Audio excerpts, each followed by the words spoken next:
જૂનાગઢના શીતળા કુંડના નવીનીકરણની લટકતી તલવાર. કુંડના નવીનીકરણની માંગ વચ્ચે કોંગ્રેસ મેદાને આવી.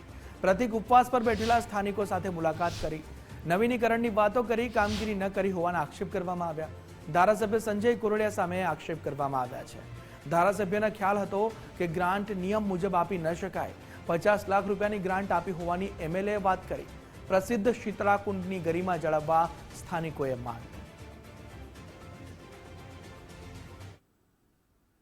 ટેન્ડર પ્રક્રિયા પૂર્ણ ન થતા અમે ગઈકાલે જિલ્લા આયોજન કચેરીમાં તપાસ કરી કે ભાઈ આ વહીવટી પ્રક્રિયા ક્યાં કારણસર અને ક્યાં અટકેલી પડી છે. ત્યારે જિલ્લા આયોજન કચેરીએ એવી સ્પષ્ટતા કરી કે ભાઈ લોક ભાગીદારીની ગ્રાન્ટ રસ્તા, પાણી અને ગટર સિવાયની કોઈ પણ કામગીરીમાં ન થઈ શકે, ન વાપરી શકે. એટલે અમે આ ગ્રાન્ટ રદ કરીએ છીએ. તો વર્ષની પહેલા જ્યારે ધારાસભ્ય દરજ્જાની વ્યક્તિ આ ગ્રાન્ટ ફાળવી ત્યારે શું એમને કાયદો કે નિયમો ખબર નહોતા?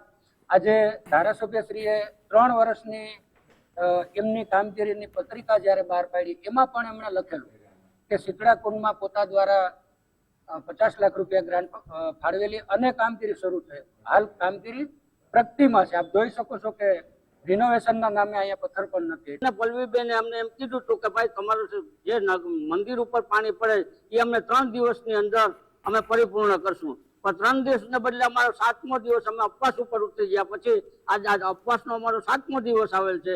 તો આ લોકો કોઈ ધ્યાનમાં નથી લેતા. તો આનું કારણ શું? આ હુંકામે ઊંઘમાં પડ્યા છે. 50 લાખ રૂપિયા આવી જાય છતાંય આ લોકો ધ્યાનમાં નથી લેતા.